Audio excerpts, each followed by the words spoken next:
Yo, what's up, USA, International, Canada, Long Island, aka Strong Island, plus the five spots of Brooklyn, Bronx, Manhattan, Staten Island, and Queens. This is your man and your host with the most, G Money Stacks, aka the Gregonator, YouTuber, host with the most, like I said. Um, Misunderstood Lonely Nomad, unstoppable independent podcaster, and of course, Queens, New York native, who is also a New York Mets fan from the neck of the woods of Laurelton, Queens, New York. And yes, you're now rocking, listening, streaming, and watching and tuning into the 137th episode of the entertainment review show Meticulous Vibe Juice Podcast, live and direct from StreamYard and YouTube. If you missed out on any episodes or server, please feel free to catch up. And of course, feel free to subscribe to the YouTube channel page. Leave a like and a comment along with the episodes, and of course, I would like to say before we even start that you can also follow Meticulous Vibe Juice Podcast on Blue Sky Social, along with Facebook, Threads, and Instagram. All right. So, how y'all doing? How y'all doing? I hope y'all had a great weekend. I know it was some snow that I seen last night, even though it didn't really stick too much. But then I did see snow on the ground and on the streets and stuff. I couldn't tell how many inches of snow we was gonna get, but I had to quickly wipe the snow off my air conditioner so that way the snow and ice doesn't get inside of it. But yeah though, man. And I know it had to be a hassle for you folks out there in the five boroughs, Long Island, New Jersey, Connecticut, and other states that had to actually, shovel the driveway, put salt so nobody don't get hurt. You know what I mean? And and yeah, so yeah, without further ado, man, um before I even get started, the reason why I am recording at this time is because I don't I don't feel like watching the inauguration by Cheeseface 47, just FYI here, man. You know what I'm saying? That's just I didn't want to do that, and I'm actually using this time to actually record separate podcast episodes for not only my sports podcast, but for this one as well, so I don't forget. So, without further ado, let's go into no, hold on. Let's go into the music Kool-Aid segment right here. All right. Let's do this.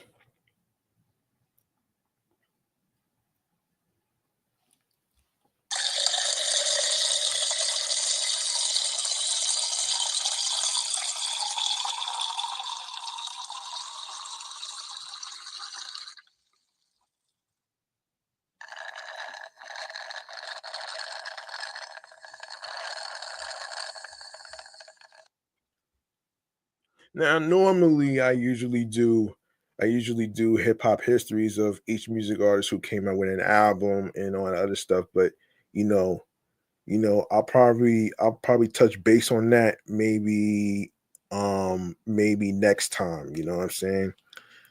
I figured I switch up and do a little something a little different right here. All right. All right. So, today's music Kool-Aid topic that we're going to be talking about here is SZA. So, so SZA delivered a message in regards to the loss of Mac Miller, right? So, so SZA shared a message remembering her late friend Mac Miller. SZA is featured on his posthumous album, um, um ball ball lonerism. I love my friend. I miss my friend. Grateful he saw something in me before most and treated me with love from day one. Wish he could see right how right about everything he truly was. Please go stream Balloonerism right now on on Apple Music. Yeah, you could get yeah, make sure you do that. So, let me see. That's pretty that's pretty touching of what SZA did. That's pretty touching. Let me see. Oh damn. That's not what I meant. Let's see. Let's see. Um, all right. Oops, sorry. Did not mean to do that. Sorry about that. I did not mean to do that. I was trying to push home actually. That's what I was trying to do. I do apologize for that. Let me see. Let me see what else to talk about here actually. And let's see.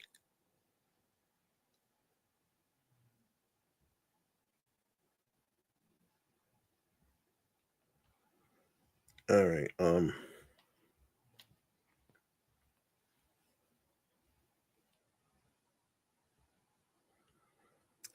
right. Let's go to Little Baby real quick. So Little Baby wants fans to know. Hold on a second. What is this? Okay. Little Baby wants fans to know he isn't dissing anyone on his Wham album. That's just how I rap, he said to Complex. I hate that they try to make narratives out of shit I say. I say what I want to say. If I was speaking on certain people and shit, I would say that. This comes after one of the singles released in the deluxe is running shit, which has some words for rats. I don't care what he did. He a rat still, baby raps. And I said what I said. Don't at me. This is the thing I hate about the music industry, man. You're pinning it's like into you're pinning people um against each other and this stupid beef. Listen, that shit's been going on for way too long, man. You know what I'm saying? So, but previously, Lil Baby revealed his relationship with Gunna is finished. In an interview with Charlamagne the God, Lil Baby revealed he ain't got no relationship with Gunna. Charla would push forward, stating the internet believes Lil Baby doesn't think he can make a hit without Gunna. To which he replied, "The internet will say anything." He added, "You know how many hits I got? That don't even make sense. I only see what I got to see. I try my best to keep going. I don't feed into the comments and all that." Also, Charlemagne asked if Young Thug requested a collaboration between the two, would he be done? In short, the reply was, "I don't see that happening." Yeah. So there you go, right there. All right. So also, we're gonna be talking about the movie franchise Iron Man. All right. Iron Man will be the next thing we talk about here. So we're gonna go over the franchise right here and a little segment that I like to call the Chillax Man Cave Popcorn Lounge. All right. So this is where I go over some movies, I talk about them. I'm not a movie critic per se, but you know what I mean? I don't like being mean when it comes to, filmmakers and all that other stuff, okay? I don't like doing that. And I'm not one of those YouTuber podcasters who is going to, you know, be hating on everything. Because you gotta fucking remember there's no such thing as a perfect film. There's no such thing as a perfect film. There's no such thing as a perfect TV series. All right. So, all right, let's get into it right here, right now.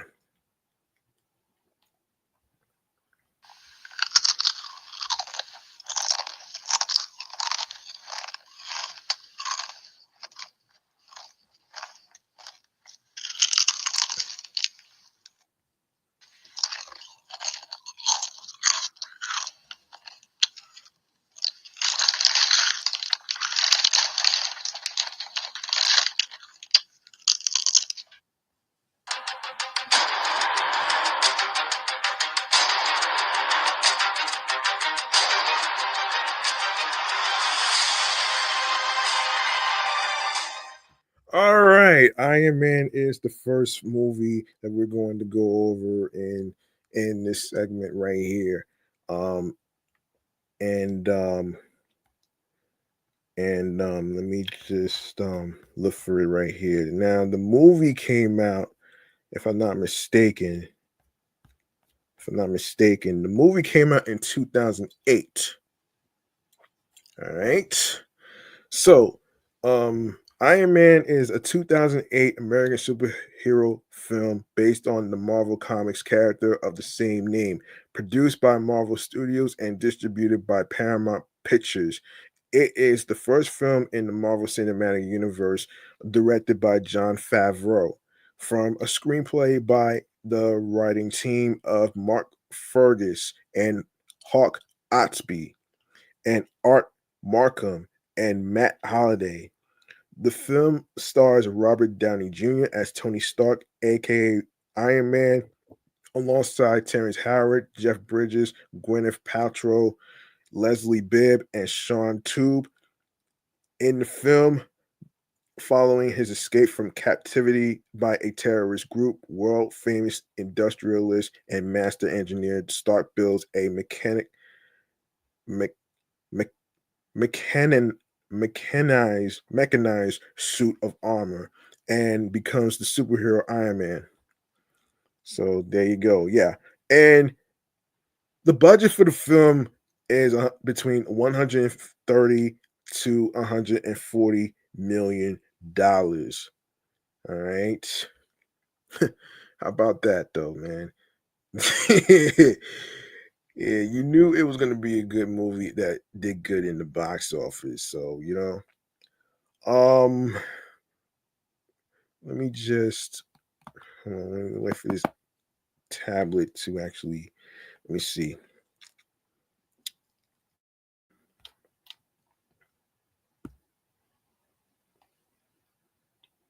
Hold on.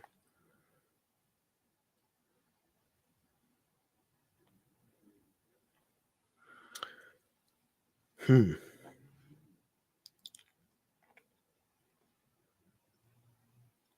Yeah. Um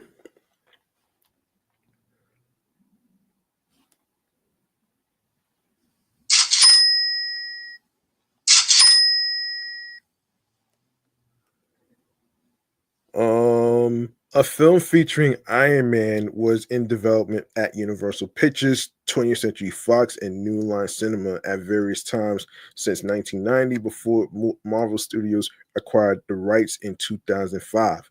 Marvel put the project in production as its first self-financed film, with Paramount Pictures distributing. Favreau Favreau signed on as director in April 2006 and faced opposition from Marvel when trying to cast Downey in the title role. The actor was signed in September. Filming took place from March to June 2007, primarily in California, to differentiate the film from numerous other superhero stories that are set in New York City. During filming, the actors were free to create their own dialogue because pre production was focused on the story and action. Rubber and metal versions of the armor created by Stan Winston's company were mixed with computer generated imagery to create the title character. Iron Man premiered in Sydney on April 14th, 2008, and was released in the United States on May 2nd as the first film in phase one of the MCU, excuse me. It grossed over $585 million, becoming the eighth highest grossing film of 2008, and received praise from critics, especially for Downey's performance, as well as Favreau's direction, the visual effects, action sequences, and writing. The American Film Institute selected it as one of the 10 best films of 2008. It received two nominations at the 81st Academy Awards for Best Sound Editing and Best Visual Effects. In 2022, the Library of Congress selected the film for preservation in the United States National Film Registry for being culturally, historically, and aesthetically significant. Two sequels have been released: Iron Man 2, 2010, and Iron Man 3. So, yeah, all right, so let's get into the marketing of this movie.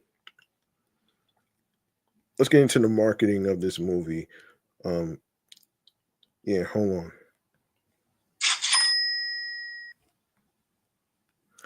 Let's get into the marketing of this movie. So, in July 2006, with the film still in pre-production, Favreau and Arad attended San Diego Comic Con to promote the film, where the film's armor design, drawn by Adi Granoff, was revealed, along with the announcement that the Mandarin was intended to be the antagonist of the film. The following year, Favreau returned to San Diego Comic Con to once again promote the film with Downey and Feige, where a teaser trailer was shown. With much of the visuals not yet ready, Favreau worked with ILM to have the flying shots ready, saying, "I knew that I had to make a splash because there was zero anticipation for the film at the time." Stan Winston Studios also brought a life size replica of the film's armor to display at the convention. Marvel and Paramount modeled their marketing campaign for Iron Man on that of Transformers. In May 2008, Sega released an official tie-in video game based on the film on multiple gaming platforms. Downey, um, Howard, and Tube reprised their roles from the film. A 30-second spot for the film aired during a Super Bowl. Um, oh, wait a second. Wait. I gotta look up this damn Roman numeral shit. I gotta look this shit up, man. This is crazy. How the hell do you? I gotta look this up. I'm sorry. I'm sorry. XLII. Okay. XLII. Let me take a look what that number is. Let me see. That would be what? Hold on. That would be 42. Yeah, that's 42. Yeah, Super Bowl 42. All right. Oh man. Yeah, Super Bowl 42. That's yeah. Um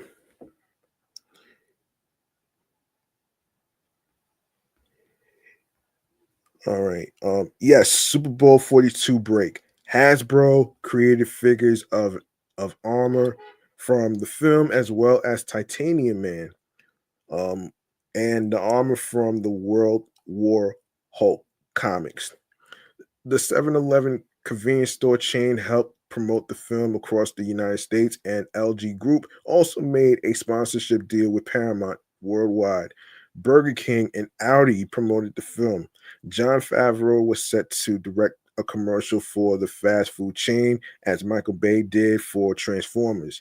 In the film, Tony Stark drives an Audi R8 and also has an American cheeseburger from Burger King after his rescue from Afghanistan as part of the studio's product placement deal with the respective companies. Three other vehicles: the Audi S6 sedan, Audi S5 Sports Coupe, and the Audi Q7 SUV also appear in the film.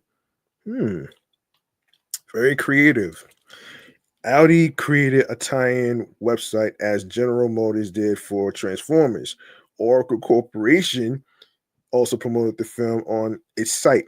Several tie-in comics were released for the film.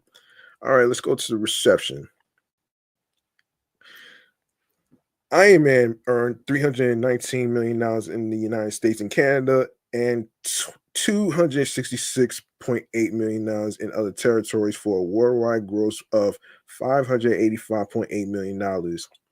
In its opening weekend, Iron Man grossed $98.6 million in 4,105 theaters in the United States and Canada, ranking first at the box office, giving it the 11th biggest opening weekend at the time, ninth widest release in terms of theaters, and the third highest grossing opening weekend of 2008, behind Indiana Jones and the Kingdom of the Crystal Skull and The Dark Knight.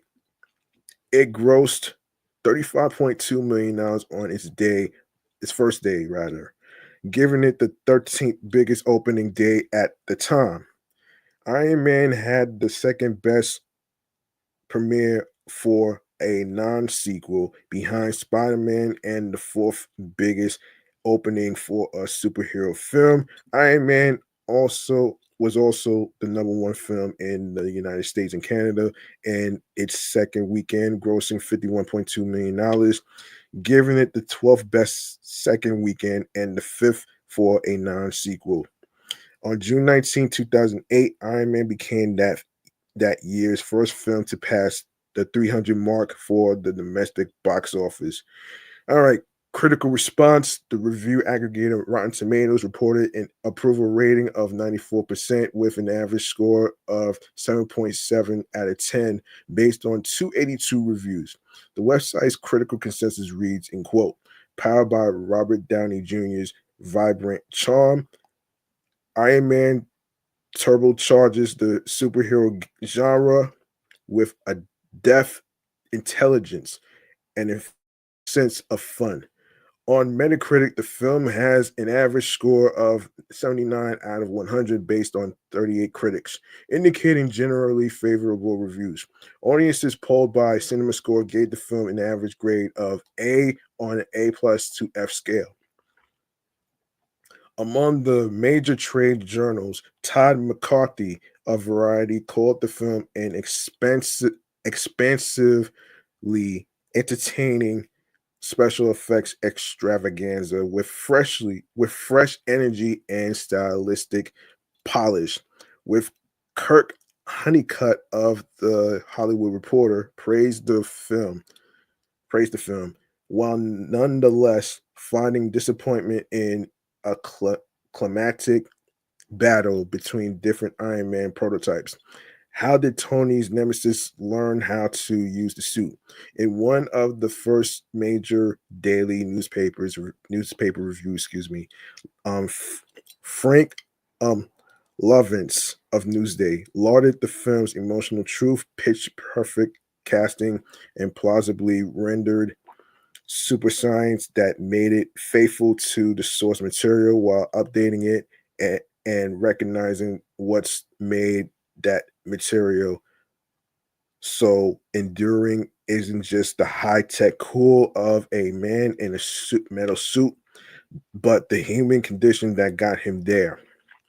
Roger Ebert of the Chicago Sun-Times gave the film 4 out of 5 stars. Excuse me, 4 out of 4 stars, praising Downey Jr.'s performance, stating, stating, in quote, "At the end of the day, it's Robert Downey Jr. who powers the liftoff, separating this from most other superhero movies." A.L. Scott of the New York Times called the film an unusually good superhero picture, or at least, since it certainly has its problems, a superhero movie that's good in unusual ways. Among the specialty press, Garth Franklin of Dark Horizons commended the impressive sets and mechanics that combine smoothly with relatively seamless CG, and said, in quote, "Robert Downey Jr., along with the director Jon Favreau, helped this rise above formula. The result is something that, while it's hardly original or groundbreaking, it is nevertheless refreshing in its earnestness to avoid dark, dramatic stylings in favor of an easygoing, crowd pleasing action movie with a sprinkle of anti war and redemption themes." Among major metropolitan weeklies, David um, Elders, Elder, El, no, hold on. Edelstein, David Edelstein, sorry about that, butcher, of New York mag, Magazine called the film a shapely piece of myth making. Favreau doesn't go in for stylized comic book frames. At least in the first half, he gets real with it. You think you were watching a military thriller, while conversely, David Denby of The New Yorker um, gave a negative review, claiming a slightly depressed, going through the motions feel to the entire show. Gwyneth Paltrow, widening her eyes and palpitating, can't do much with an antique role as Stark's girl Friday, who loves him but can't say so. Terrence Howard playing a military man who chases around after Stark looks dispirited and taken for granted. IGN's Todd Gilchrist recognized Downey as the best thing in a film that functions on autopilot, providing requisite story developments and character details to fill in this default original, no, excuse me, origin story, while the actors successfully breathe life into roles. All right. All right, so let's see. Um, all right, so Iron Man won the MTV Movie Awards for Best Summer Movie so far. It also got nominated for the Team Choice Awards category, Choice Movie Action. Robert Downey Jr. also got a nomination for Choice Movie Actor Action. Gwyneth Paltrow included in that category, Choice Movie Actress in Action. Jeff Bridges got a nomination for Choice Movie Villain. Now we go to the Scream Awards. Iron Man got a nomination for the Ultimate Scream for the Scream Awards. It also won for Best Science Fiction Movie, and along with Robert Downey Jr., who won for Best Science Fiction Actor.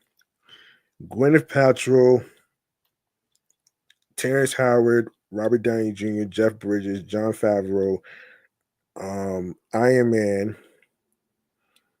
Mark Fergus, and Hawk Outsby, and Art Markham and Matt Holliday. Um, Iron Man. I am Iron Man. Um, Iron Man's first flight, escape from Ten Rings hideout. Oh man, hold on a second, man. So they all got nominations for best science fiction actress, best supporting actor, best superhero, best villain, best director, best comic book movie, best screenplay, best effects, best line. The holy shit scene of the year. Oh man. Oh man. Oh man, that that was that's some weird category. Anyway, um, let's see. So Dan Labento, excuse me, won for best editing. Christopher excuse me, Boyes, got a nomination for best sound for the Satellite Awards. John Nelson, Shane Mahan, Ben Snow, Daniel Suddick, excuse me, Daniel Suddick.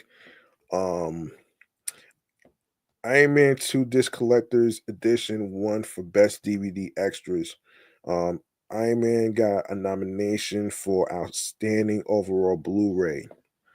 And go to the People's Choice Awards. Iron Man got a nomination for favorite movie. Robert Downey Jr. got a nomination for favorite male action star, and of course, favorite male movie star. Favorite superhero, Robert Downey Jr. got a nomination as Iron Man for favorite superhero. And the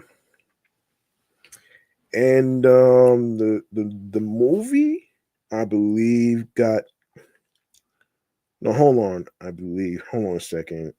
Screen Actors Guild Awards. I believe Robert Downey Jr. got a nomination for outstanding performance by the stunt assemble. Okay, so we have USC Scripter Awards. Mark Fergus and Hawk Outspeed, excuse me, and Art Markham and Matt Holloway got a nomination for USC Library's 21st Annual Scripter Award. And the British Academy the British Academy Film Awards. Shane Mahan, John Nelson, and Ben Snow got a nomination for Best Special Visual Effects. Now we go to the Grammy Awards. Um, Ramin D. Jawadi got a nomination for Best Score Soundtrack Album for Motion Picture, Television, or Other Visual Media.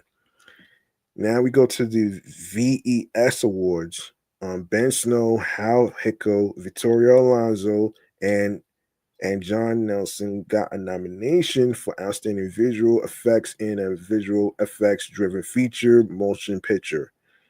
And Ben Snow, Wayne Bullheimer, Victoria Alonso, and John Nelson got a nomination for Best Single Visual Effect of the Year. Hal Hicko, Bruce Holcomb, James Tooley, and John Walker got a nomination for Outstanding Animated Character in a Live Action Motion Picture. Aaron McBride, Russell Paul, Gerald Gutschmidt, and Kenji Yamaguchi for Suit Up Machine got a nomination for Outstanding Models and Miniatures in a Feature Motion Picture. Jonathan Rothbart, Dave Rauch, Kyle McCulloch,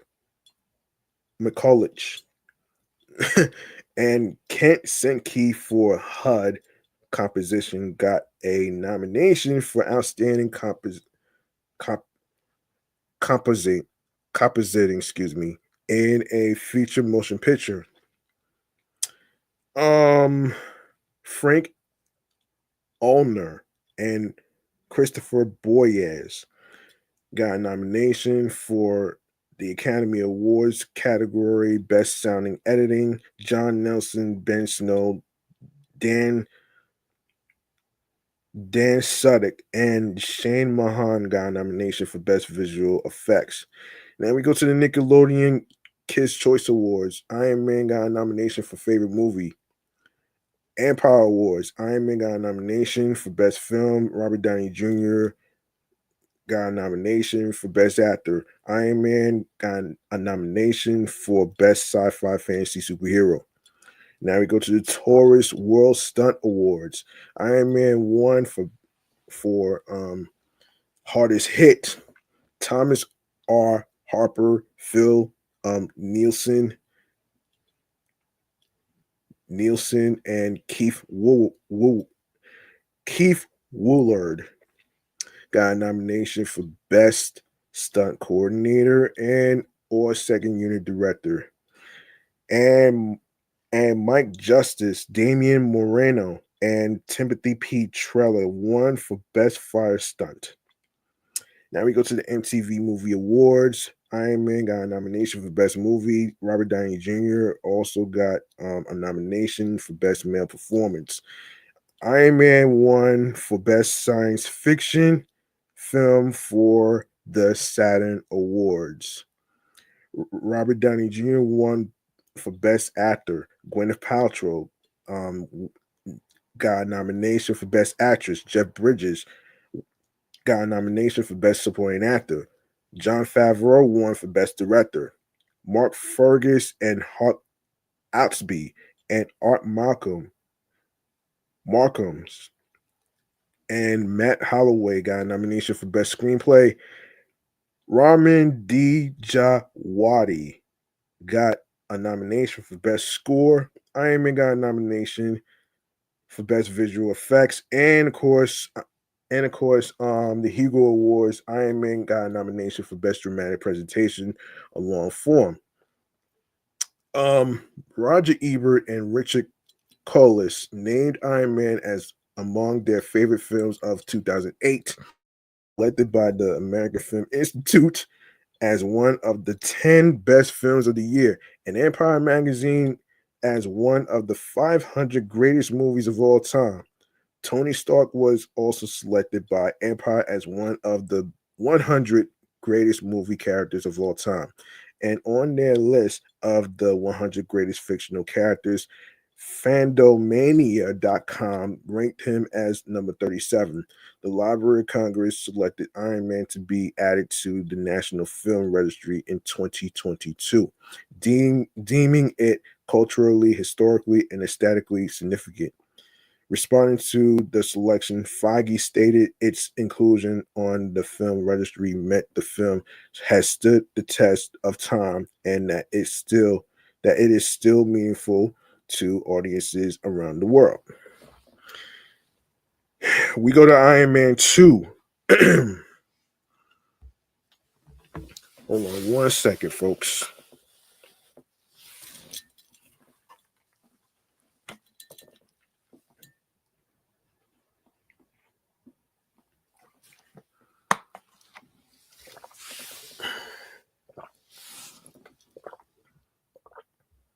Hold on.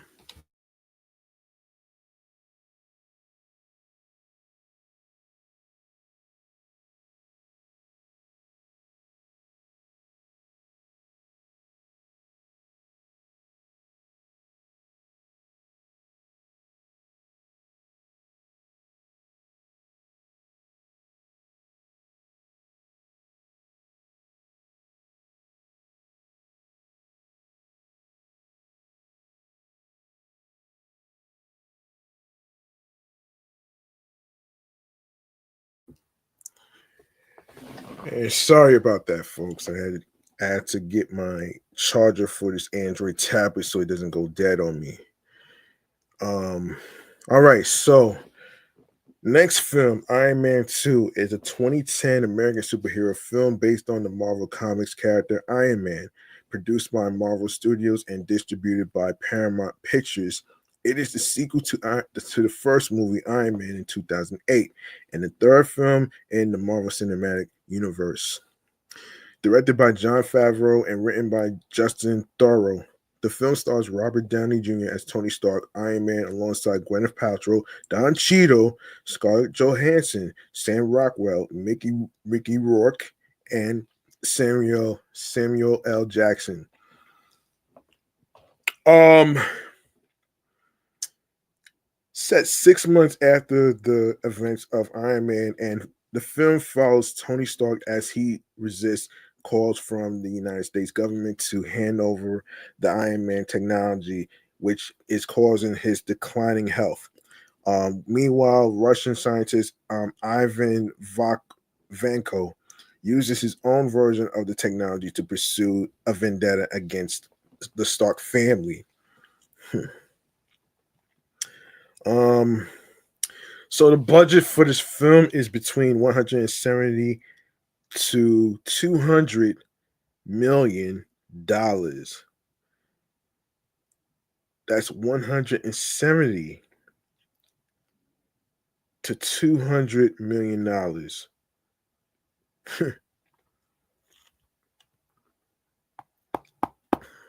Okay, wait for it.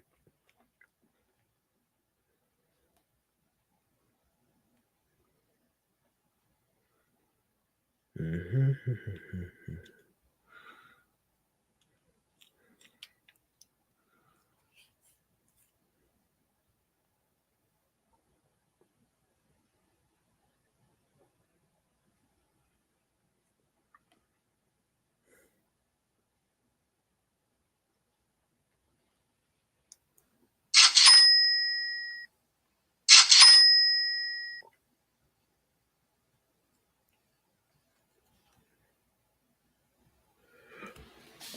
Following the critical and commercial success of Iron Man in May 2008, Marvel Studios announced and immediately set to work on producing a sequel. In July, um, Theroux was hired to write the script, and Favreau was signed to return as director. Downey, Paltrow, and Jackson were set to reprise their roles from Iron Man, while Cheadle was brought in to replace Terrence Howard in the role of James Rhodes. In early 2009, Rourke, Rockwell, and Johansson filled out the supporting cast. Filming took place from April to July 2009, mostly in California, as in the first film, except for a key sequence in Monaco,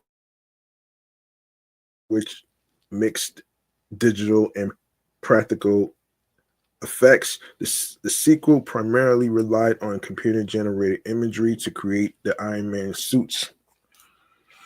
Iron Man premiered at the El Capitan Theater in Los Angeles on April 26, 2010, and was released in the United States on May 7th as part of Phase 1 of the MCU.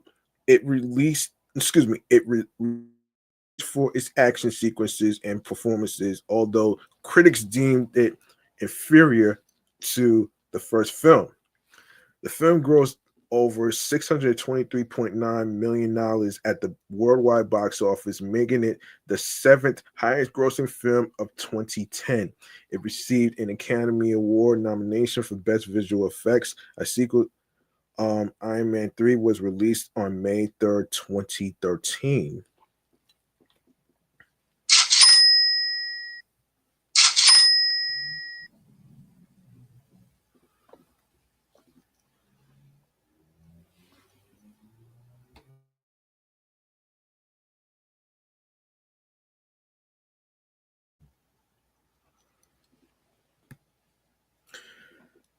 All right. All right. Let me see. So, okay, let's go to the marketing. Let's go to the marketing right here, man. Um, Okay, at the 2009 San Diego Comic Con, a 5-minute trailer for the movie was shown. Actors portraying Stark Industries recruiters handed out business cards with an invitation to apply. A website for Stark Industries went online with an attached graphic of a napkin memo from Stark to Potts announcing that Stark Industries no longer made weapons. Another section featured an online application. It was confirmed that the first theatrical trailer would premiere in front of Sherlock Holmes. This trailer was released online on this. A new trailer was shown by Robert Downey Jr. on Jimmy Kimmel Live on March 7th after the Academy Awards. Promotional partners included Symantec, Dr. Pepper, Burger King, 7-Eleven, Audi, LG Electronics, and Hershey. Author Alexander C. Irvin adapted the script into a novel, also titled Iron Man 2, that was released in April 2010. Prior to the film release, Marvel Comics released a 4-issue miniseries comic book titled Iron Man versus Whiplash, which introduced the film's version of Whiplash into the Marvel Universe. A 3-issue prequel miniseries titled Iron Man 2 Public Identity was released in April. An Iron Man 2 video game was released by Sega on May 4th, 2010. In North America, written by the Invincible Iron Man scribe Matt Fraction. The Wii version was developed by High Voltage Software, and all console versions were published by Sega. While Gameloft published the mobile game, the game's Comic Con trailer showed that the Crimson Dynamo was set to appear as a villain. Cheeto and Jackson voiced their respective characters in the games. The trailer revealed that AIM, I guess, Roxxon Energy Corporation, and Ultimo are enemies in the game, as well as revealing that the wearer of the Crimson Dynamo armor is General Valentin Shatilov. The game received generally unfavorable reviews with a Metacritic score of 41% for both the PS3 and Xbox 360 versions. We go to the reception. Iron Man 2 earned $312.4 million in the United States and Canada, as well as $311.5 million in other territories, for a worldwide total of $623.9 million. Since the film was included in the predetermined legacy distribution deal that was signed before the Walt Disney Company purchased Marvel, Paramount Pictures distributed the film and collected 8% of the box office, while the remaining portion went to Disney. Iron Man earned $51 million on its opening day in the United States and Canada, including $7.5 million from Thursday previews, for a total weekend gross of $128 million, which was the 5th highest opening weekend ever at the time, behind The Dark Knight, Spider-Man 3, The Twilight Saga, New Moon, and Pirates of the Caribbean, Dead Man's Chest. It also had the highest opening for a 2010 movie and Paramount's highest opening weekend. The film yielded an average of $29,252 per theater. IMAX contributed $9.8 million, which was the highest opening weekend for a 2D IMAX film, surpassing Star Trek's previous record of $8.5 million. Iron Man 2 is the third highest grossing film of 2010 in the United States and Canada, behind Toy Story 3 and Alice in Wonderland. Iron Man 2 launched in 6 European markets with number one openings on Wednesday, April 28th, 2010, for a total of $2.2 million. It earned $100.2 million its first 5 days from 53 foreign markets for a strong average of 14,814 per site. IMAX Corporation reported grosses of $2.5 million, surpassing the previous record holder for an IMAX 2D 2009's Transformers Revenge of the Fallen, $2.1 million. It was the seventh highest grossing film of 2010, internationally behind Toy Story 3, Alice in Wonderland, Harry Potter and the Deathly Hallows Part 1, Inception, Shrek Forever After, and the Twilight Saga Eclipse. Critical response. The review aggregator Rotten Tomatoes reported an approval rating of 72% with an average score of 6.5 out of 10 based on 305 reviews. The website Critical Consensus reads, "It isn't quite the breath of fresh air that Iron Man was, but this sequel comes close with solid performances and an action-packed plot." Metacritic gave the film a weighted average rating of 57 out of 100, based on 40 critics indicating mixed or average reviews. Audiences polled by CinemaScore gave the film an average grade of A on an A scale of A plus to F, the same score as its predecessor. Brian Lowry of Variety stated, in quote, "Iron Man 2 isn't as much fun as its predecessor, but by the time the smoke clears, it'll do." Anthony Lane of The New Yorker said, "To find a comic book hero who doesn't agonize over his super gifts and would defend his constitutional right to get a kick out of them is frankly a relief." David Eldenstein of New York Magazine wrote, "It doesn't come close to the emotional heft of those two rare twos that outclass their ones, Superman 2 and Spider-Man 2. But Iron Man 2 hums along quite nicely." Roger Ebert gave it 3 stars out of 4, stating Iron Man 2 is a polished, high-octane sequel, not as good as the original, but building once again on a quirky performance by Robert Downey Jr. Frank Lovins of Film Journal International, a one-time Marvel Critics writer, said, "In a refreshing and unexpected turn, the sequel to Iron Man doesn't find a changed man. Inside the metal, imperfect humanity grows even more so as thought-provoking questions of identity meet techno-fantasy made flesh." Conversely, Kirk Honeycutt of The Hollywood Reporter stated everything fun and terrific about Iron Man a mere 2 years ago has vanished with its sequel. In its place, Iron Man 2 has substituted noise, confusion, multiple villains, irrelevant stunts, and misguided storylines. um, Iron Man 2 won the Hollywood Film Award for visual effects of the year. Now we go to the Satellite Awards. Iron Man got both nominations for best sound mixing and editing, best visual effects. Now we go to the Teen Choice Awards. Iron Man 2 got a nomination for Choice Movie Sci-Fi. Robert Downey Jr.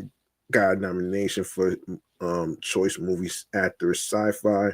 Gwyneth Paltrow, Scarlett Johansson both got a nomination for Best Choice Actress Sci-Fi. Mickey Rourke got a nomination for Choice Movie Villain. Robert Downey Jr. got a nomination for Choice Movie Dance. Don Cheadle and Robert Downey Jr. Got a nomination for Choice Movie Fight. Now we go to the Scream Awards. For Iron Man 2, it got nominated for both Categories: The Ultimate Screen, Best Science Fiction Movie. Robert Downey Jr.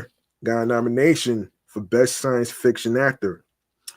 Gwyneth Paltrow got a nomination for Best Science Fiction Actress. Scarlett Johansson won for Best Science Fiction Actress. Don Cheadle got a nomination for Best Supporting Actor. Mickey Rourke and Robert Downey Jr. both won for Best Villain and Best Superhero. Late great Stan Lee got a nomination for Best Cameo. Iron Man 2 got a nomination for Best Assemble.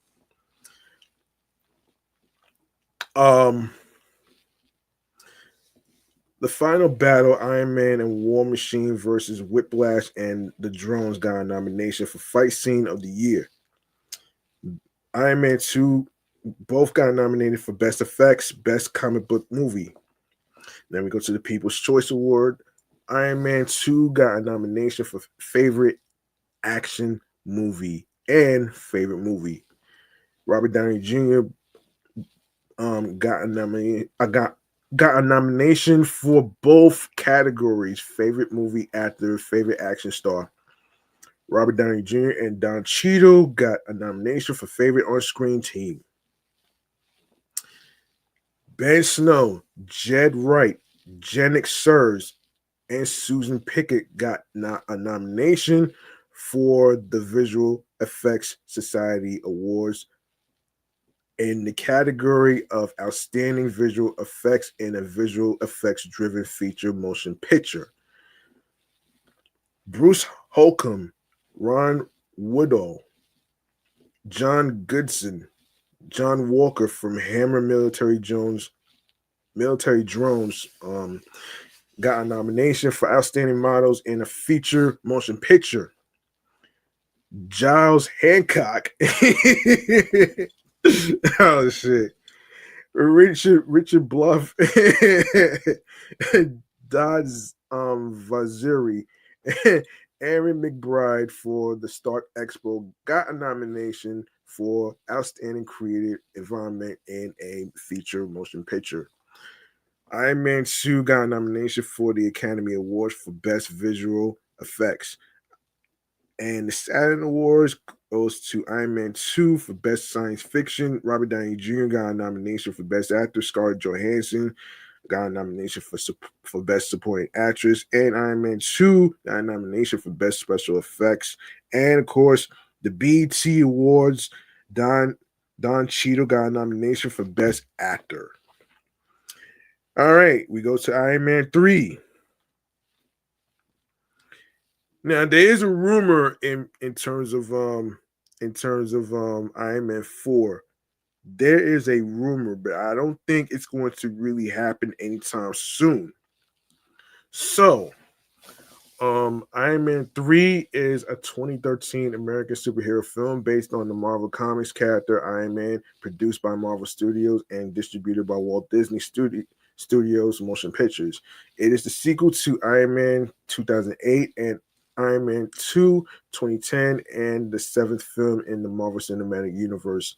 The film was directed by Shane Black from a screenplay he co-wrote with Drew Pearce and stars Robert Downey Jr. as Tony Stark, aka Iron Man, alongside Gwyneth Paltrow, Don Cheadle, Guy Pearce, Rebecca Hall, Stephanie Sizzlestack, James Badge Dale, William Sadler, Miguel Ferreira, Jon Favreau, and Ben Kingsley. In the film, Stark grapples with the consequences of the events of the Avengers during a national terrorism campaign on the United States led by the mysterious Mandarin. Oh, boy. All right, so the budget for this film is $200 million.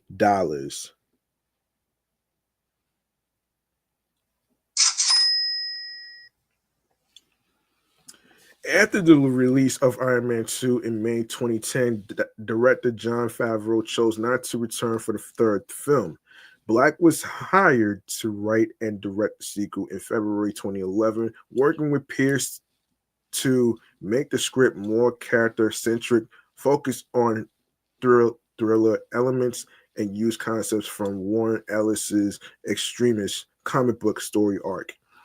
The film's supporting cast, including Kingsley Pierce and Hall, were brought on throughout April and May 2012. Hold on.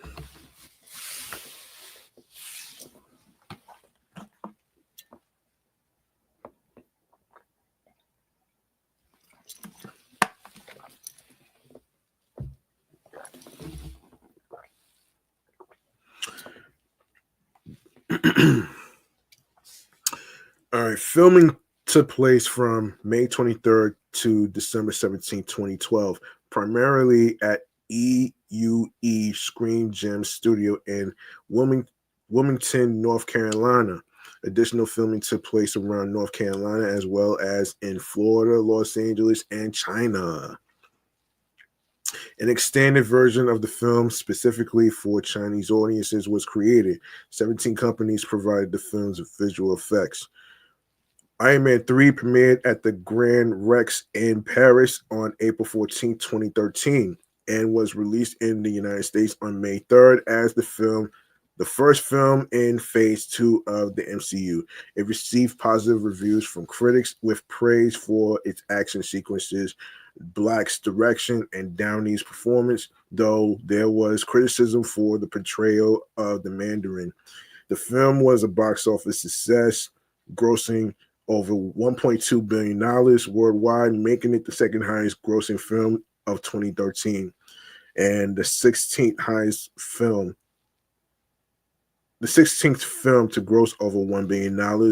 It finished its theatrical run as the fifth highest grossing film of all time. While its opening weekend was the sixth highest of all time. The film received Best Visual Effects nominations at the Academy Awards and the BAFTA Awards.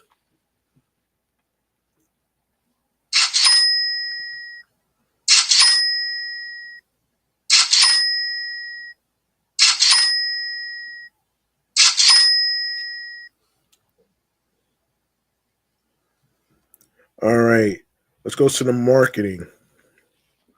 Um, in July 2012 at San Diego Comic-Con, a new Iron Man armor from the film, the Mark 42, was on display on the convention floor along with the marks. I gotta look up these Roman numerals again. Hold on a second. Let me see.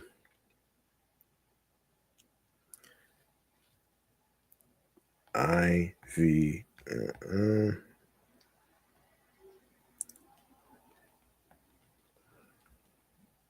Roman numeral. Okay.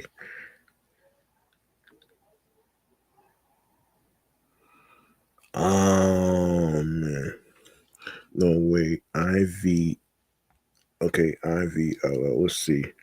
Let's see. All right. This is so fucking crazy with these Roman numerals. I can't keep up with them shits. Oh man.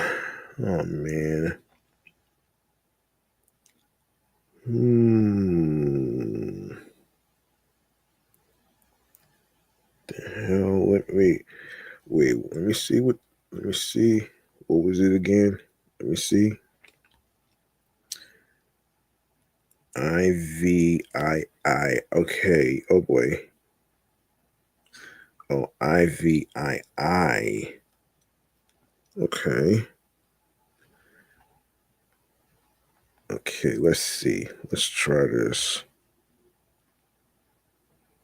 What does it stand for? Let me see. What does it stand for? Let's see.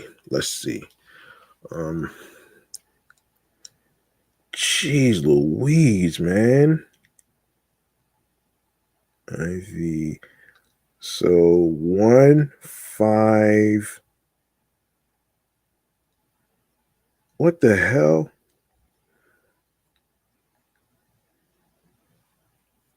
What the hell? Hold on a second here. I gotta take a look at this. I'm sorry, but this threw me off here. Let me see. So um, so 1-5, 1-5. The hell? What in the world? You gotta be kidding me, man. You gotta be fucking kidding me, man.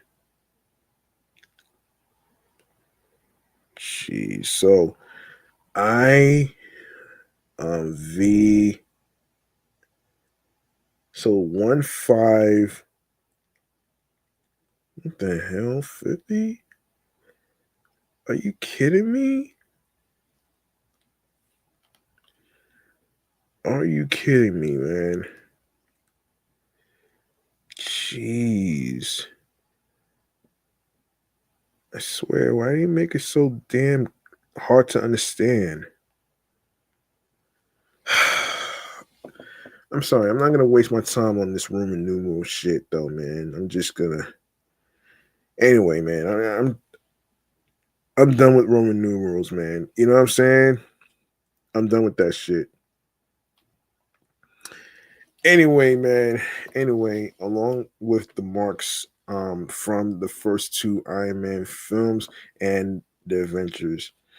A panel was held during which Shane Black, Robert Downey Jr., Don Cheadle, John Favreau, and Feige discussed making the film. The several minutes of footage from the film were shown. The first television advertisement aired during Super Bowl.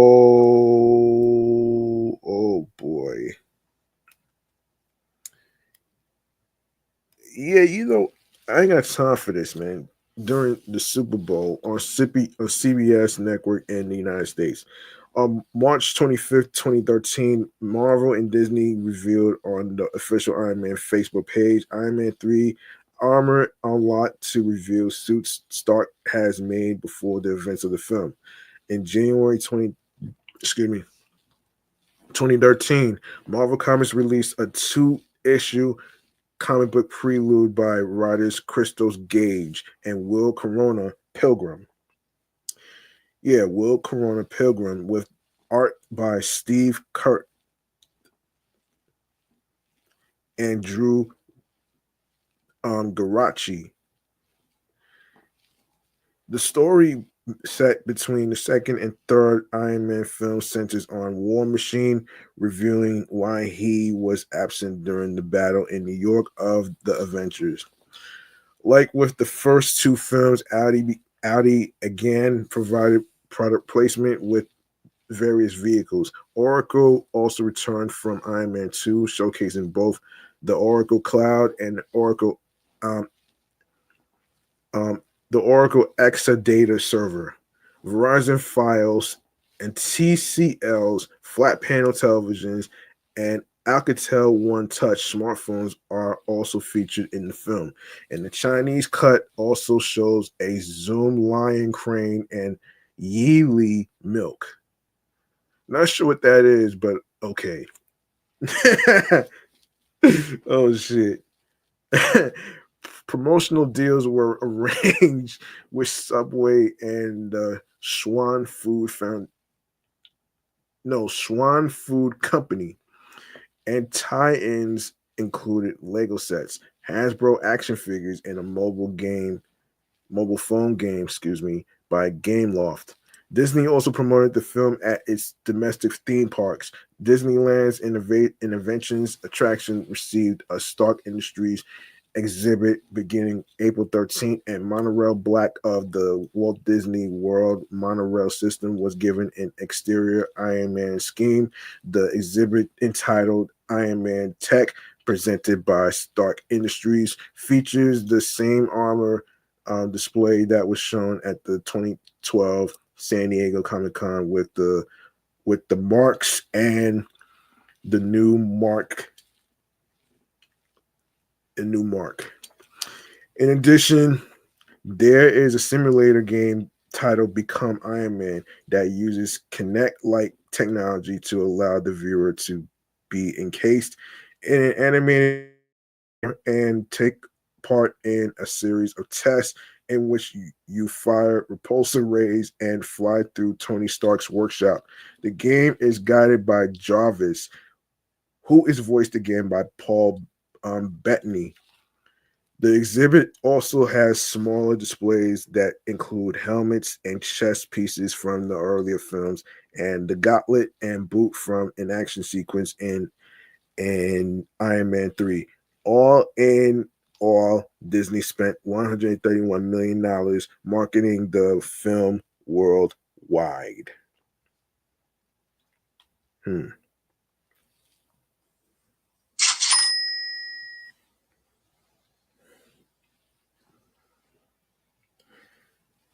All right, let's go to the reception here. We're going to the reception. Let's go to the reception here. Um, Iron Man grossed $409 million in North America and $805.8 million in other countries for a worldwide total of $1.215 billion, outgrossing both of its predecessors combined. Worldwide, it became the fifth highest grossing film, the second highest grossing film of 2013, the second highest grossing film of the Marvel Cinematic Universe behind Marvel's The Avengers, and the highest grossing film of the Iron Man film series, as well as the fourth highest grossing comic book and superhero film overall. It achieved the sixth largest worldwide opening weekend with $372.5 million on the weekend of May 3rd to the 5th, 2013. The film set a record for the largest worldwide weekend in IMAX with $28.6 million. On its 23rd day in theaters, Iron Man 3 became the sixth Disney film and the 16th film overall to reach $1 billion. It is the first Iron Man the first Iron Man film to gross over $1 billion, becoming the second Marvel film to do so after The Avengers, and was the fourth fastest film to reach the milestone. As part of the earlier distribution agreement made with Disney in 2010, Paramount Pictures received 9% of the box office gross generated by Iron Man 3. Deadline Hollywood calculated the film's net profit as $391.8 million when factoring together all expenses and revenues for the film. By the end of its opening day, Iron Man 3 made $68.9 million, including $15.6 million from late Thursday shows, achieving the seventh highest grossing opening day. By the end of its opening weekend, the film earned $174.1 million, making it the second highest opening weekend of all time, behind the Avengers. Of the opening weekend audience, 55% was over 25 years old and 61% were males. While only 45% of the gross originated from 3D screenings, opening weekend earnings from IMAX amounted to $16.5 million.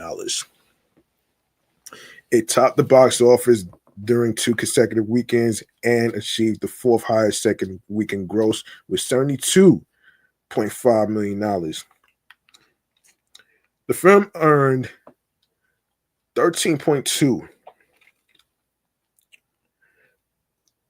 million on its opening day, which was Wednesday, April 24th, 2013, from 12 countries, through Sunday, April 28th. It earned a 5-day opening weekend of $198.4 million from 42 countries. The film's opening weekend grossed included $7.1 million from IMAX venues. It set opening day records in the Philippines, surpassed by Man of Steel Taiwan, Singapore, Vietnam, Malaysia, China, Ukraine, Russia, and the CIS. Both single and opening day records in Thailand and South Africa, as well as a single day record in Hong Kong. It also scored the second biggest opening day in Argentina, only behind Harry Potter and the Deathly Hallows Part 2. The set the film set opening records in the Asia Pacific region, in Latin America, and in individual countries, including Argentina, first surpassed by Fast and the Furious 6 when including weekday previews. Ecuador, Hong Kong, Indonesia, Vietnam, Taiwan, the Philippines, Malaysia, Singapore, Thailand, South Africa, and the United Arab um, Emirates. It also achieved the second largest opening weekend in Mexico, Brazil, and Russia and the CIS. In India, it had the second best opening weekend for a Hollywood film after The Amazing Spider-Man. IMAX opening weekend records were set in Taiwan, the Netherlands, Brazil, and the Philippines. It is the highest grossing film in Indonesia, Malaysia, and Vietnam, and the second highest grossing film in Singapore and the Philippines behind The Avengers. It topped the weekend box office outside North America 3 consecutive times. In China, where part of the production took place, the film set a midnight showings record with $2.1 million, as well as single day and opening day records with $21.5 million on its opening day. Through its first Sunday, the film earned an opening weekend total of $64.1 million, making China's opening the largest for the film, followed by a $23.1 million opening in Russia and the CIS, and a $21.2 million opening in the UK, Ireland, and Malta, with total earnings reaching 124. It was the highest grossing American film in China in 2013. And the country is the film's highest grossing market after North America, followed by South Korea, $64.2 million, and the UK, Ireland, and Malta, $57.1 million. Critical response: the review aggregator Rotten Tomatoes reported an approval rating of 79% with an average score of 7 out of 10 based on 331 reviews. The website Critical Consensus reads, with the help of its charismatic lead, some impressive action sequences, and even a few surprises, Iron Man 3 is a witty, entertaining adventure and a strong addition to the Marvel canon. Metacritic gave a weighted average score of 62 out of 100 based on 44 critics, indicating generally favorable reviews. Audiences polled by CinemaScore gave the film an average grade of A on an A plus to F scale, the same score as both its predecessors. In an early review by the trade magazine, The Hollywood Reporter, Tom McCarthy said that after nearly crashing and burning on his last solo flight in 2010.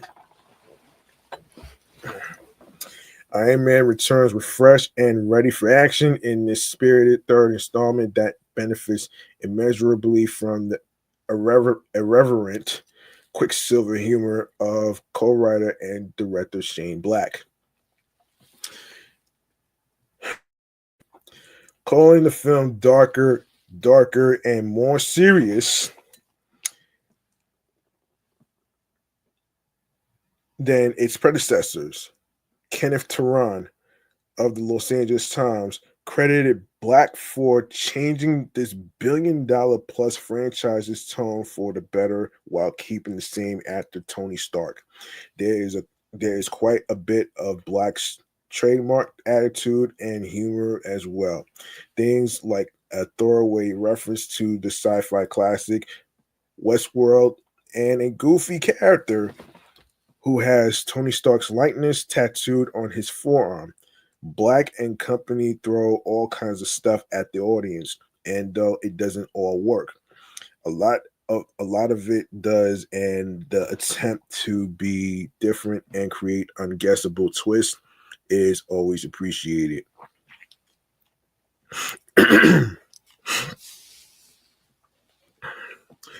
Rafer Guzman of Newsday characterized Iron Man as the anti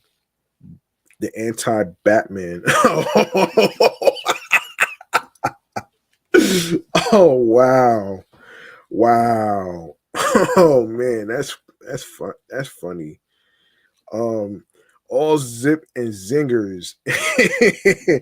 Oh man. Hold up, man. This is some funny ass shit, man.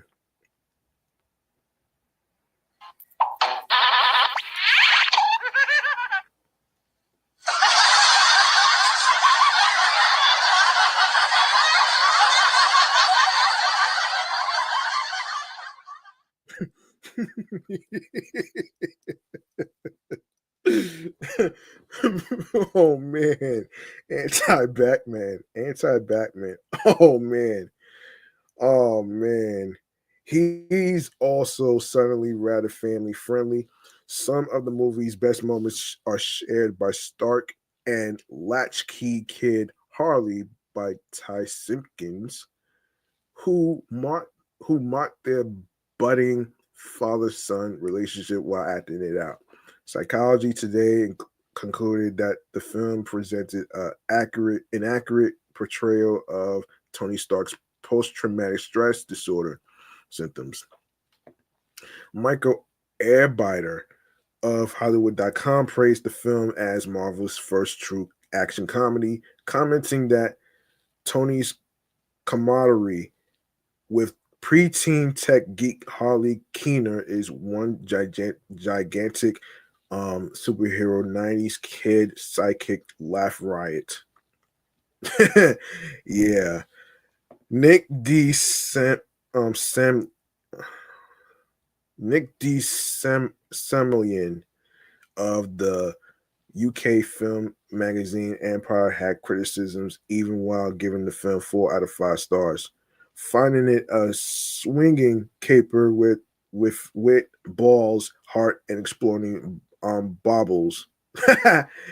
He said the villain is super soldiers who can regenerate body parts and survive astounding damage are visually interesting, but their motivation is murky and unconvincing.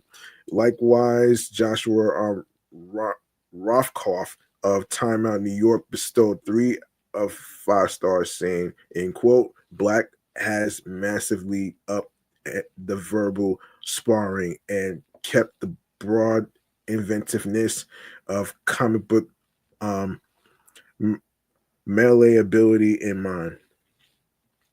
The most wonderful of Black surprises harkens back to his 80s reputation for character revision and is simply too good to ruin here. But he asked, why finally are we down at the docks in the dark, no less for one of those lumbering climaxes involving swinging shipping cranes. The energy bleeds out of the film. It's as if the producers the were scared the crowd would riot over not enough digital fakeness. Reacting more negatively, Whitty of Star Ledger found the film slickly enjoyable for the visual effects, but said there's something empty about the film. Tony's suits is shiny and polished, but this time there's nobody inside. The film has neither the emotionalism of the first film nor the flashy villains of the second.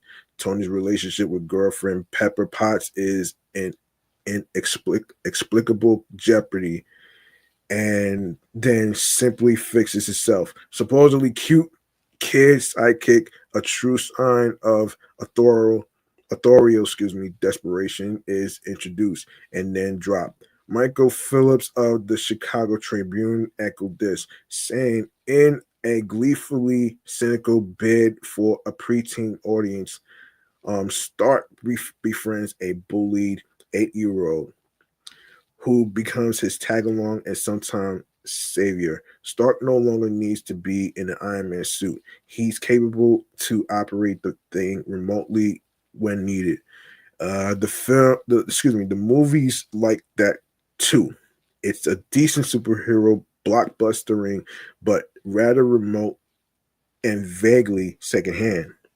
At this point, even with Black's flashes of black humor, the machinery is more or less taken care of itself, offering roughly half of the genial wit and enjoyment of the first Iron Man. Hmm. Yeah.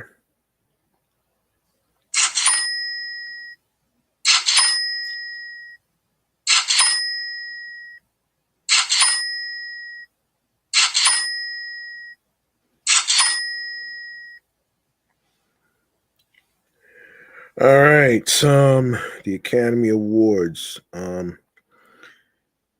Christopher Townsend, Guy Williams, Eric Nash, and Dan Sudick got a nomination for the Best Visual Effects. Brian Tyler won for the BMI Film and TV Awards for BMI Film Music Awards. Um, Iron Man 3 got a nomination at the British Academy Children's Award for Kids Vote Film. Now, um, Now, Brian, Christopher Townsend, Guy Williams, and Dan Sudick got a nomination for best special visual effects. Hold on one second, folks.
Sorry about that, folks. I was trying to actually make sure that the loud car was not involved in the recording. So um anyway, as I was saying before I took a sip of water, yeah. All right, so Brian Grill, Christopher Townsend, Guy Williams, and Dan Suddick um got a nomination for the British Academy Film Awards for best special visual effects. Now on to the Cinema Audio Society Awards. Jose Antonio Garcia, Michael Presswood Smith, Michael Keller, Joel Iwataki, Gregory Steele, and James Ashwell um, all got a nomination for Outstanding Achievement in Sound Mixing for a Motion Picture Live Action. Then we go to the Critics' Choice Award. Now we go to the Critics' Choice Movie Awards. Iron Man got a nomination for Best Action Movie. Robert Downey Jr. got a nomination for Best Actor in an Action Movie. Gwyneth Paltrow got a nomination for Best Actress in an Action Movie. Iron Man 3 got a nomination for Best Visual Effects. E.T. Bollywood Business Awards, never heard of it actually. So Iron Man 3 won for Most Successful Foreign Film. Um, and and now we go to the Golden Reel Awards. Um,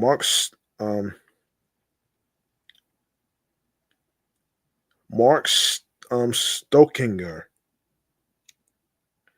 and Andrew D. Cristofaro got a nomination for Outstanding Achievement in Sound Editing, Sound Effects, and Foley for Feature Film. Now we go to the Golden Trailer Awards. I'm Not Afraid Trailer Park Incorporated won for Best Action, and also it also got a nomination for Best Fantasy Adventure Poster, Best Sound Editing. Escape by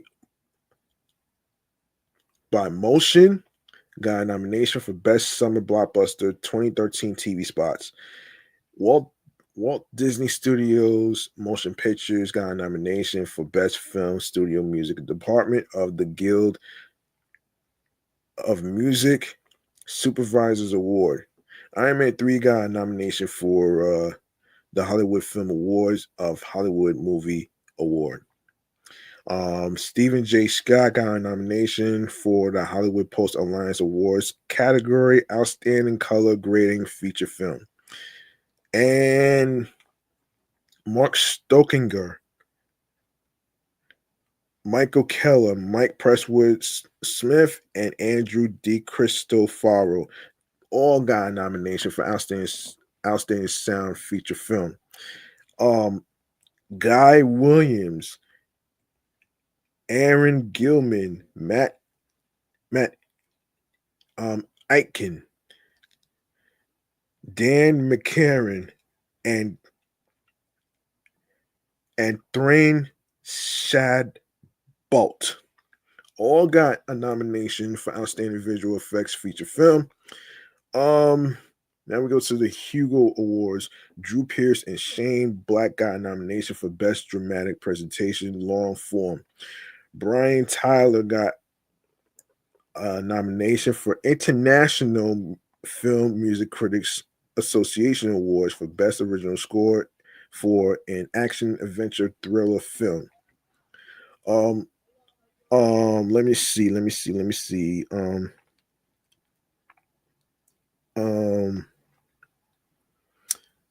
What is it? Ilk Jones won for Outstanding Achievement by a Location Professional Feature Film for the Location Managers Guild Awards.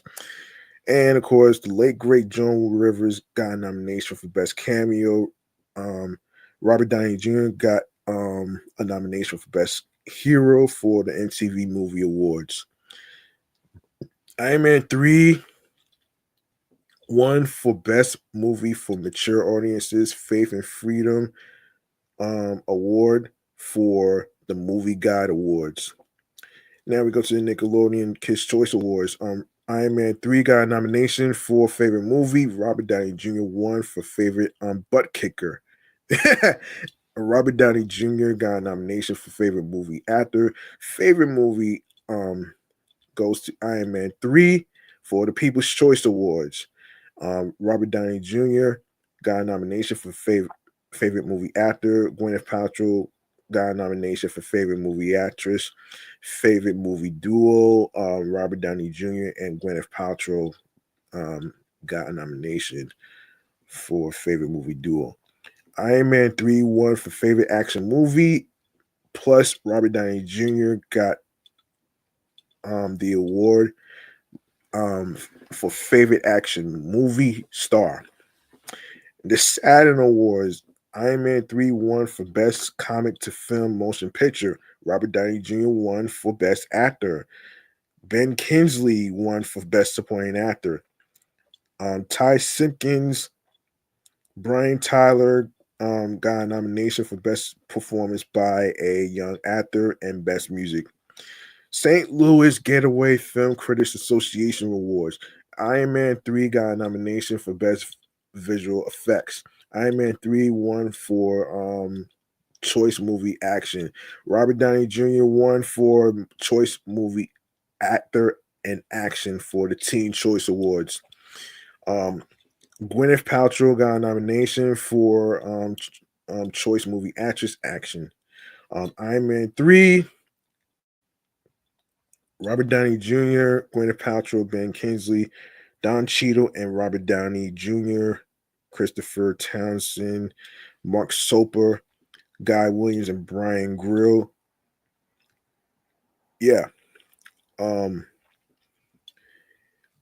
They all got a nomination for Choice Voice, Choice Movie Actor, Sci-Fi, and Fantasy, and of course, Choice Movie Actress, Sci-Fi, Fantasy, Choice Movie Villain, Choice Movie Chemistry, Outstanding Visual Effects in a Visual Effects Driven Feature Motion Picture, Outstanding Creative Environment in a Live Action Feature Motion Picture, and the Visual Effects Society Awards, Mark Smith, Aaron Gilman, um, um, and Delvin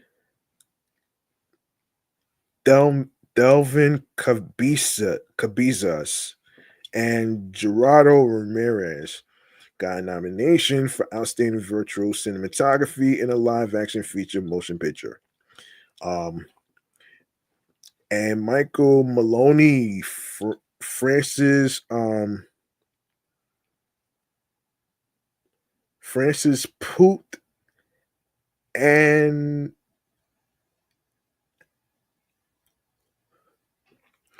Putin and Gotti. Francis Putin and Gotti. Justin Verderleck and Howard Cabalfin for Barrel of Monkeys. Oh shit. And Darren Paul Stefano Trevelli, Josiah Howison, and Zach Zuby for House Attack for outstanding compositing in a feature motion picture.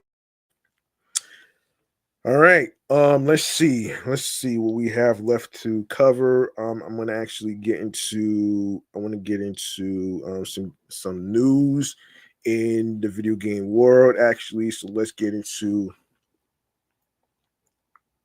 this actually. We're gonna get into this segment right here, man. And then we'll wrap up right there, man. Um, and then we'll wrap up.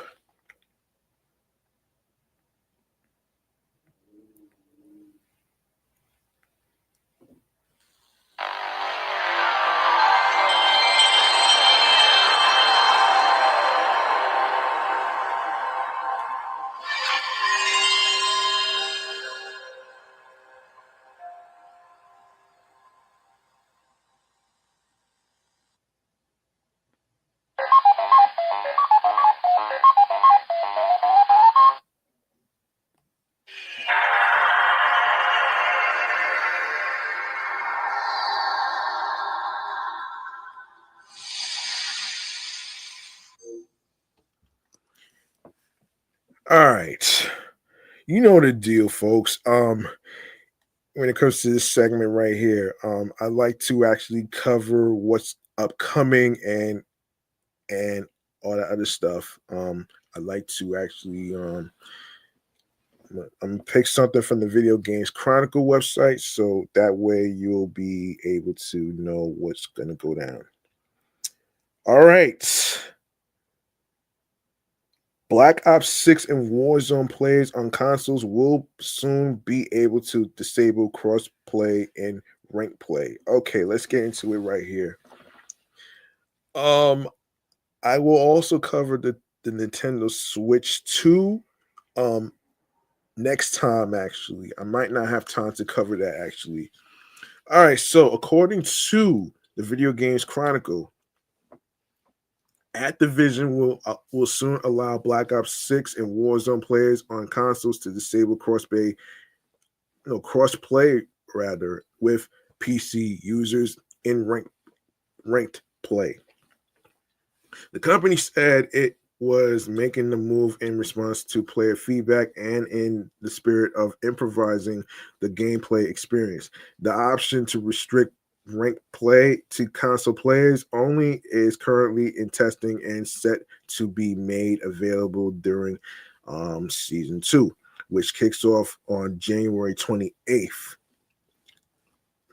Cheating is a significant concern in ranked play, which launched last November and is accessible to players who have achieved at least 50 wins in multiplayer.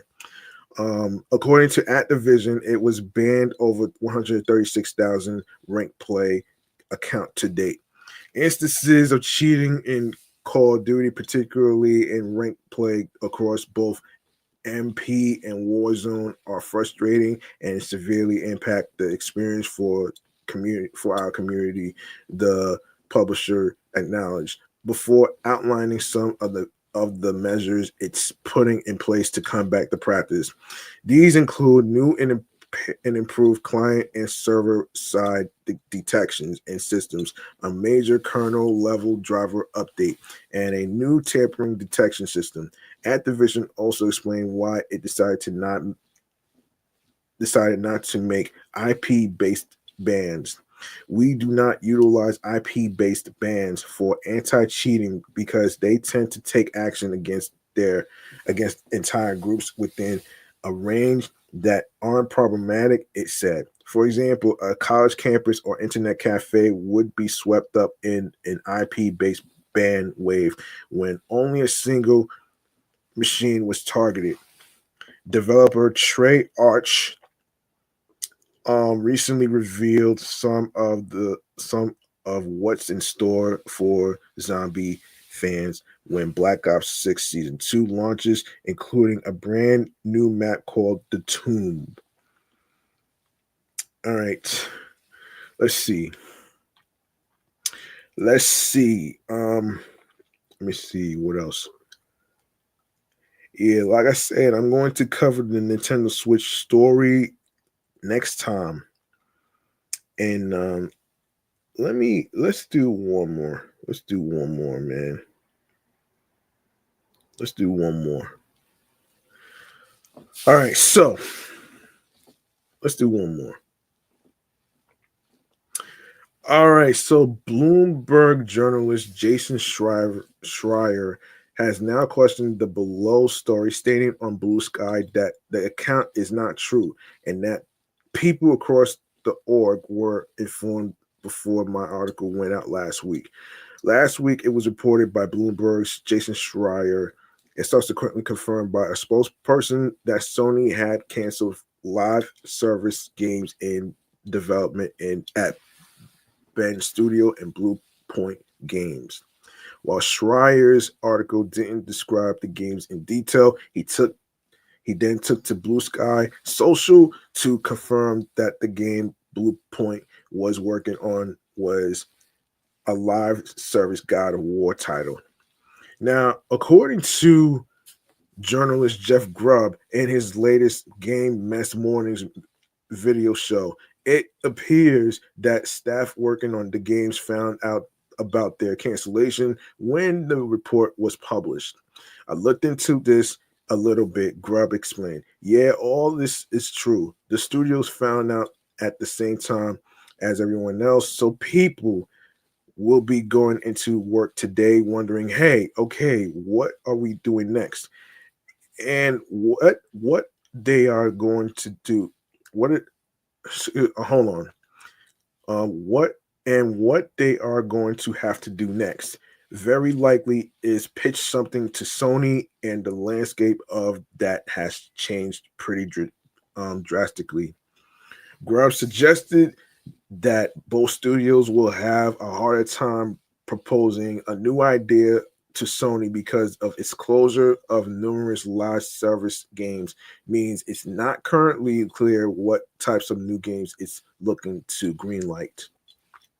He explained in quote, a couple of years ago, you'd bring to PlayStation your pitch that is it's a live service game. We know that you want to hear that, and can we use the God of War IP? We know you want to hear that. And then they get the green light and they get budget, they get funding, they can grow their studio, hire more people, the people working there are safe, and now they have to go back to the drawing board and come up with a pitch that PlayStation wants to hear when no one really knows what they want to hear. And so it's a rough situation. Sony spokesperson confirmed that both games had been canceled following a recent review, but stressed that neither studio would be closed down as a result of cancellations. Shit. Yeah, when you hear cancellations, it just sounds very, very fucking awful right there, folks.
Ben and Blueprint are highly accomplished teams who are valued members of the PlayStation Studios family, and we are working closely with each studio to determine what are the next projects, they told Bloomberg last week. All right, let's wrap this episode up in a bow. Let's wrap this up in a bow. Um, all right. Let me. Yeah, I forgot about that too. Sorry.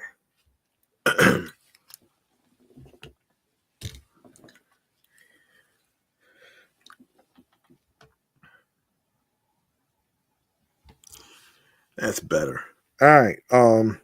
Now we go to stream choices on the go, man. This is where I recommend. This is where you can follow. Where you can follow the podcast, especially on streaming platforms and stuff. So let's get into it right here, right now. All right. Um. All right. Make sure you follow Meticulous Vibe Juice podcast on Blue Sky Social, alongside with my other podcast shows that I do. Excellent Fun Vibrant Talks podcast, Off the Meat Rat Chains New York Avenue podcast. I am also on Threads. You can follow the podcast shows that's also on Threads and Instagram, along with myself, your host with the most, G Money Stacks 555 in Queens, New York. And of course, Facebook included. Make sure you follow this podcast and my other podcast shows on Facebook as well.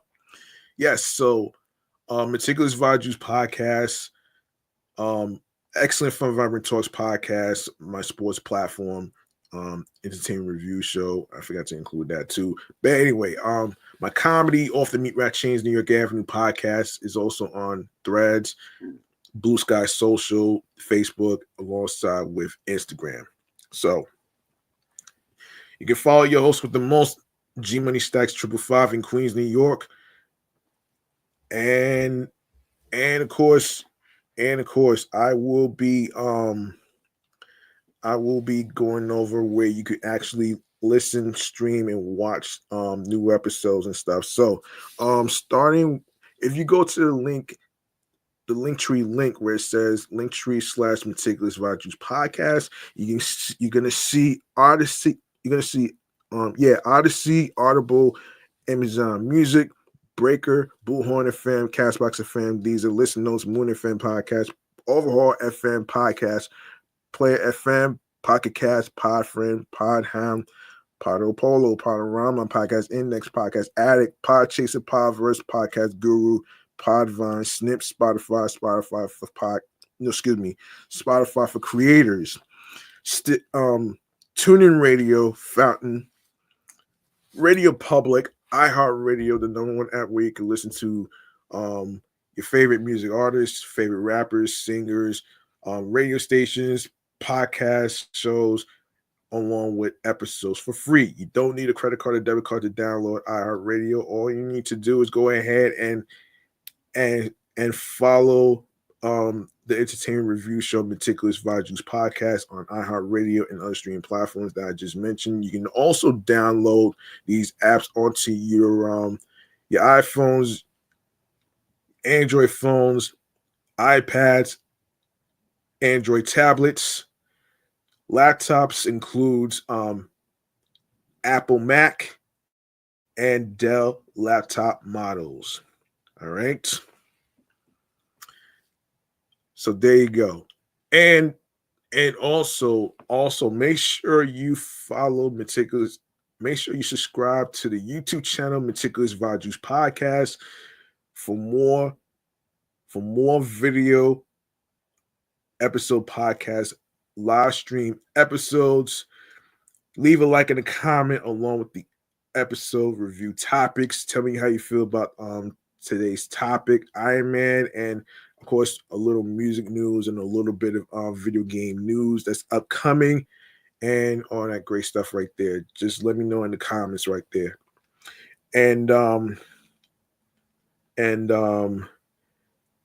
you can tell a friend to another friend, share the video, Share the videos, of course, very important. Be sure to be sure to tell a friend to another friend. Um add the podcast to your playlist. You can also you can also spread the word. Word of mouth is important, and of course, you can enable alerts for new episodes, especially being uploaded to the YouTube channel podcast show page. In case you miss any of the episodes, don't worry, you can catch up to the episodes that's been dropped and previously dropped. All right. Um, so you can also share the Linktree link of Meticulous Vibe Juice podcast along with the streaming platforms with your husbands, your wives, your boyfriends, girlfriends, people you're cool with from work and everywhere else. You can even listen to it while you're on the go, whether you're going to classes, work, and other destinations, or coming from work and other destinations um, on on on your way home. All right. And of course, new episodes will be dropping on Tuesdays, Fridays, and Saturdays on every streaming platform, including YouTube, wherever you get to listen, stream, and watch your podcast. All right.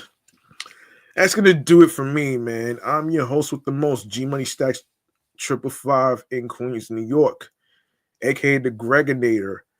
Thank you very much for listening to the 137th episode of the entertainment review show Meticulous Vibe Juice podcast. Today's episode was dedicated to Iron Man and the franchise. Remember, the grind doesn't stop. Hard work pays off. If you want something, you have to work hard and earn it. It's not going to be given to you on a fucking silver platter. All right. And also I want to touch on the fact that there is no manual on how to follow your goals and dreams, following your heart, and of course, find your niche, find your skill, and the type of career you want to do. Whatever career for you want to do, don't let anybody stop you and tell you, "Oh, there's no money in it." Like, it's not about the money. It's about doing this shit for the love of creativity, creative freedom. You know what I'm saying? And and may I add that um do what makes you happy creatively, mentally, emotionally, physically, and spiritually, that gets you into your zone alongside with tunnel vision. And of course, there's also no guidebook on following your own path and journey. All right. And also, it's not a matter of whether you win or lose. It's all about how you play the game. And also, don't let any L's of losses or anything like that, stop you. You know what I mean? So, you know, you know, certain things you can take it with a grain of salt, man. And of course, don't let anybody tell you not to name you, not to call it a podcast on YouTube. You'd be surprised that a lot of YouTubers these days have their podcasts on YouTube. It's not just audio. It's not just audio streaming platforms, because that's what attracts not only listeners, it attracts the viewers off of YouTube, and that's the best thing and the key to success. All right, I'm about to sign off. I'm about to get ready for another podcast recording in a couple of minutes, and I'm going to actually grab me some dinner. So I'll see y'all next time. On the flip side, be safe out there. I know there was a lot of snow that was included in all this mess of shoveling the snow of the driveways and stuff, and just be careful. All week it's going to be brutally cold. If you have to go out to work and stuff like that, be sure to layer up. And also be sure to have 2 pairs of pants, sweaters, turtleneck, hoodies, a scarf, all that great stuff, man. And be careful out there, man. Stay liquid. Stay tuned for more new topics next time. All right. I love y'all, man. And I wouldn't be here on the 3rd anniversary. And of course I'll do the same with the 4th anniversary coming up this year. And yeah, that's it, man. Peace and one love, man. Take care of yourselves, man. Take care of yourselves. Take it easy. Peace out.